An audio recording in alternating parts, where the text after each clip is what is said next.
Welcome everyone. We are going to do an exercise called If I Were Prime Minister. Vilja, can you start?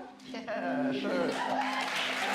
Okay, where I come from, everyone is welcome, regardless of nationality.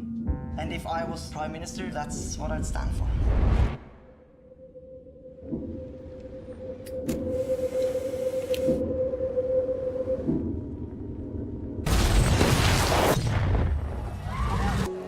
This way. Sorry, madam, please. Sir, this way. Sir. Hector, please. Madam.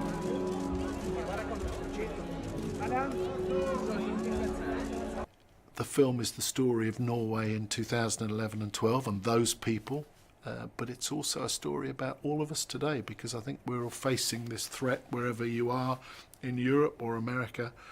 I think the democracies of the West are facing this unprecedented shift to the right, and incubated within that is a much darker force of violent extreme nationalism. I'm from Oslo PD. You heard about the bomb in the city? Yes. I've been sent to secure the island. Actually, can I see your ID? Yeah, sure.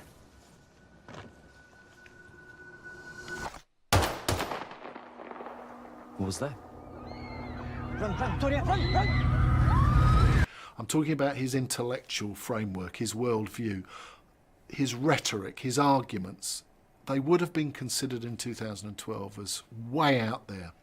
But reading them 18 months ago, I thought, well, no populist politician in Europe or America would have a problem using Breivik's words, not his actions, but his words. They'd have no problem. And that tells you the story of how our politics have changed, that Breivik's arguments now are in the mainstream.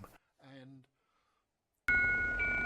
this now looks like a coordinated gun and bomb attack. A heightened sense of security and alert. Where's Vilja?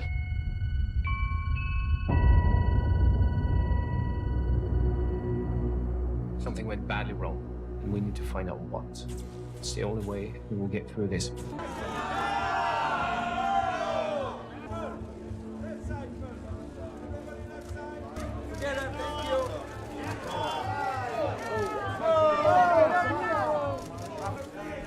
Look here!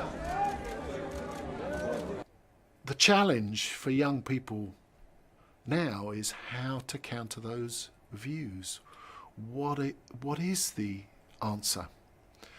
Because that kind of populist right-wing ideology is leading the charge right the way across Europe, right the way across America.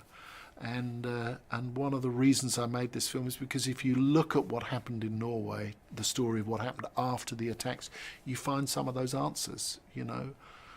Wise political leadership, strong commitment to rule of law, and ultimately young people willing with courage to engage with the political process and articulate different values that ultimately carry greater conviction than the politics of right-wing populism. I want to make him see what he's done. I just want to beat him. Then maybe this is your chance. The person they arrested, he asked for me. Why? There are witnesses I need to cross-examine. Norway isn't on trial. You are.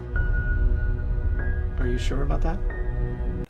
The truth is, no one film can tell the totality of the story of this event. You know, it's an event of immense magnitude, and it's, you know, of course going to be the subject of, you know, endless newspaper comment, television comment, documentaries, plays, books, films. I made the film that I made, which is about, as I say, the struggle, Norway's struggle for her democracy. And you know, I think Lara plays an important role in that. And I also think there are some very powerful female voices in the film. But, you know, that's, you can't satisfy everybody. That's just the way it goes, you know. But I get it. I just don't want to be weak. Not in front of him. You can be weak and still strong. You know that, right? I still have hope, dreams, family, and friends. And I choose to live.